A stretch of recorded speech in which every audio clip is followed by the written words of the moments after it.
అనంతపురం జిల్లా కళ్యాణదుర్గం ప్రాంతంలోని ప్రజలకు అందుబాటులో అటవీ శాఖ ఆధ్వర్యంలో నగరవనం పార్కును అభివృద్ది చేశామన్నారు ఎమ్మెల్యే అమిలినేని సురేంద్రబాబు. పార్కులోని హిల్ వ్యూ వరకు వెళ్లి అన్నింటినీ పరిశీలించి పలు సూచనలు చేశారు.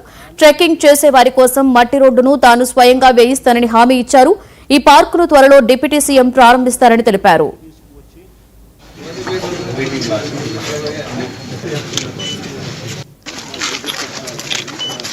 6:30 గంటలకి నగరవనం కళ్యాణదుర్గం అనే నామకరణంతో అద్భుతమైన ఫారెస్ట్ డిపార్ట్మెంట్ వాళ్ళు ఒక పార్కు తయారు చేయడం జరిగింది. చాలా అద్భుతంగా ఉంది. కళ్యాణదుర్గం ప్రజలందరూ కూడా ఇదొక సపరేట్గా అంటే ఏదైనా వాళ్ళు ఏదైనా ఫ్యామిలీస్తో కానీ ఇంకో రకం కానీ రావాలనుకుంటే చాలా అద్భుతంగా ఉంది. పైదాకా కూడా ట్రెక్కింగ్ కూడా ఉంది. ఎవరైనా పిల్లలు స్టూడెంట్స్ కావచ్చు లేదా ట్రెక్కింగ్ మీద ఇంట్రెస్ట్ ఉండే వాళ్ళు కూడా ట్రెక్ చేసుకుంటూ పైకి వెళితే మన కళ్యాణదుర్గం ఊరంతా కూడా పైనుంచి ఒకటి కనిపిస్తుంది. ఇలాంటి ట్రెక్కింగ్ ప్లేస్ కూడా జిల్లాలో ఏ ప్రాంతంలో కూడా లేదనేది నా భావన. ఎందుకంటే నేను చాలా చోట్ల చూశాను. ఇంత అద్భుతమైన వాతావరణం అనేది మనకి ఇక్కడ ఉండడం అదృష్టంగానే భావించాలి.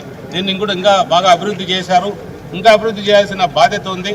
ఇంకా కొన్ని వాళ్ళ దాంట్లో లేనివి కూడా ఉన్నాయి. కొన్ని అలాంటి దానికి సహకరిస్తానని చెప్పాను. ఎందుకంటే కొంచెం ట్రెక్కింగ్ చేయడానికి అనుకూలంగా మట్టి రోడ్డు ఏదైతే ఉండదో మట్టి రోడ్డుగానే ఉండాలి. ఆ మట్టి రోడ్డుని లెవెల్ చేయడానికో లేదా ఒక రకంగా ముందుకు పోవడానికో వాళ్ళ దగ్గర మిషనరీ లేదు కాబట్టి అది నేను పంపించి సహకరిస్తానని చెప్పాను. కళ్యాణదుర్గం ప్రజలందరూ కూడా దీన్ని ఉపయోగించుకుంటారు, బాగా ఉపయోగించుకుంటారు. ఇంత దగ్గరలో 380 ఎకరాల్లో ఈ ప్రాంతంలో ఇది ఉండడం మన అదృష్టం. ఇది త్వరలోనే డిప్యూటీ సీఎం గారి చేత ప్రారంభం కాబోతుంది. అది వర్చువల్గా ప్రారంభిస్తారా లేదా ఇక్కడికి వచ్చి ప్రారంభిస్తారా అనేది ఇంకా నిర్ణయం కావాల్సింది. ఏదేమైనా కూడా మనం అందరం కూడా డిప్యూటీ సీఎం గారు కూడా ప్రత్యేక ధన్యవాదాలు చెప్పాలి. ముఖ్యమంత్రి చంద్రబాబు నాయుడు గారు, డిప్యూటీ సీఎం గారు, అలాగే పవన్ కళ్యాణ్ గారు, నరేంద్ర మోడీ గారి సహకారంతో ఈరోజు మన రాష్ట్రం